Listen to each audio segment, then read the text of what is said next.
Our present condition is a result of our past discipline. Today, we choose our tomorrow.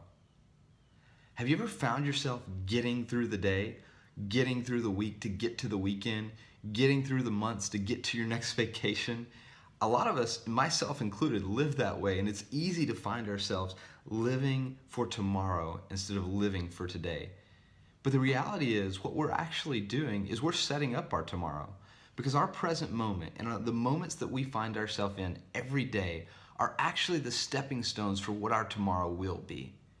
So when you find yourself in those moments where you feel like you just need to get through, you just need to focus on the weekend, you just need to focus on the vacation that's 3 or 4 weeks out, remember, the way you handle the moments you're in today will dictate how you live tomorrow.